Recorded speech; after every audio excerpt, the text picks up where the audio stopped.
भगवान शिव का पुजारी था एक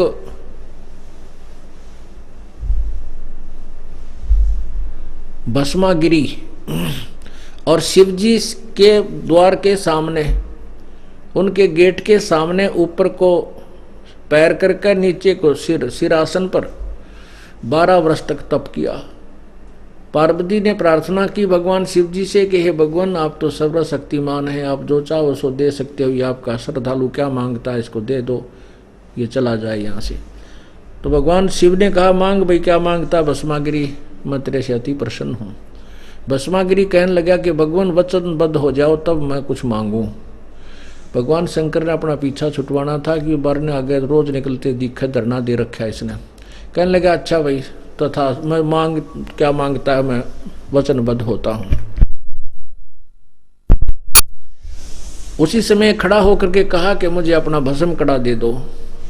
शंकर भगवान के पास एक भस्म कड़ा था जिसको किसी के सिर के ऊपर रख के एक बार यूं कह दे भस्म, वो तुरंत राख हो जाता था, जल जाता था।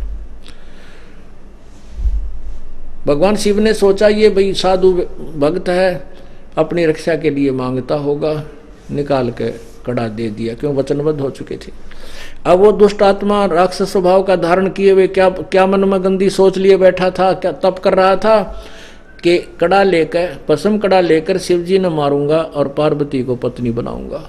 ओए होए, ओ तेरा गजब हो। तो गीता जी के ज्ञान को हमने समझने के लिए थोड़ा सा दिल डांटना पड़ेगा, एकदम उफान नहीं आना चाहिए, क्योंकि हम इनके बहुत पुराने पुजारी थे, इसलिए एक बार हमें भी धक्का सा लग गया था। पर ज्ञान को सुने और समझे, आप शास्त्र को सामने देखकर हम संतुष्ट हो गए थे कि सचमुच हम गलत रास्ते जा रहे। अब भगवान शिव जी भाग लिया अपनी मृत्यु के डर से। ये भी विचार करना ध्यान से, क्योंकि भगवान का भागना सिद्ध करता है कि शिव जी अविनाशी नहीं है, मृत्यु का कोप है। भस्मागिरी पीछे पीछे भाग लिया, भगवान शिव जी आगे आगे। भगवान ने आकर के पार्वती रूप बनाया और भस्मागिरी खड़ा हो गया, क्योंकि तो चाही पार्वती की थी। उसको यह भी मालूम था जब तक तेरे पास भस्म कड़ा शिव जी निकट नहीं आ सकता, अपनी पत्नी की सुरक्षार्थ भी नहीं आ सकेगा। इसलिए भस्मागिरी रुक गया और शिव जी भागा जा रहा है, कभी पीछे देख ले, कभी डांक ठोक दे। उधर से शिव पार्वती रूप बना करके भगवान ने आकर के उसको अपना कहा कि रुक जाओ, आप क्यों भाग रहे हो, मैं तेरे पास आ गया हूं। भस्मागिरी डट गया। अब पार्वती रूप में भगवान ने कहा कि तू डांस करके दिखा मुझे। वो कहने लगा मैं तपस्वी आदमी हूँ। भस्मागिरी बोला मुझे डांस करना नहीं आता।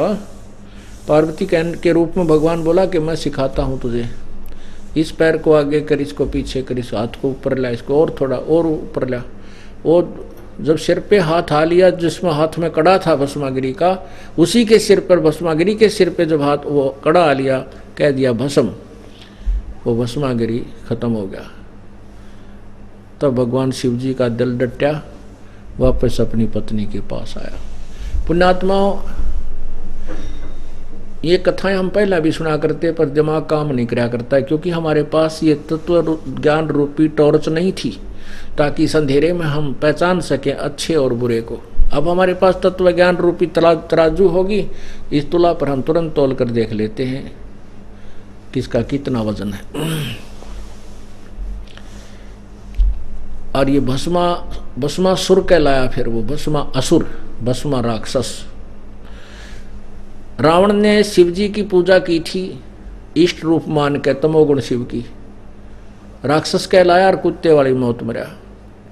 पुण्यात्माओं, दास नहीं कह रहा, ये अपनी पवित्र गीता जी में लिखे हुए ज्ञान को विस्तृत कर रहा हूँ, उसको आपके सामने विस्तृत तरीके से पेश कर रहा हूँ विद प्रूफ। आगे वैष्णु पुजारी जो है, विष्णु जी के पुजारियों को वैष्णव बोलते हैं। वैष्णव जो सतोगुण विष्णु के पुजारी, वैष्णु साधु। एक बार हरिद्वार के अंदर कुंभ का मेले पर एक पर भी लगनी थी। कुंभ के मेले पर ये नागा, औगड़, गौरी, कनपाड़े, गिरी, पुरी, ये सभी तमोगुण शिव के पुजारी, और वैष्णव साधु विष्णु के उप पुजारी, ये सभी वहाँ पहुँच गए और अपने अपने ग्रुप में जाकर के इकट्ठे हो गए। फिर स्नान करने के लिए जिस दिन स्नान होना था, पूरे का पूरा ग्रुप समुदाय चलता है। सबसे पहले नागा पहुँच गए और उन्होंने पूरी हर की पैड़ियों को घेर लिया स्नान करने के लिए। पीछे से वैष्णव साधुओं का पूरा ग्रुप आया। वैष्णव साधु कहने लगे, भाई नागा तुम मत नाओ, पहले हम स्नान करेंगे, हमारा नंबर है, क्योंकि हम सर्वश्रेष्ठ संत हैं, क्योंकि हम सतोगुण के पुजारी हैं, हम विष्णु साधु हैं, सब व्यसनों से हम दूर हैं। नागा कहने लगे, नहीं हम सर्वश्रेष्ठ हैं, सबसे पहले हम स्नान करेंगे और हम त्यागी वैरागी हैं, हमें किसी चीज़ की इच्छा नहीं है, हम निवस्त्र रहते हैं।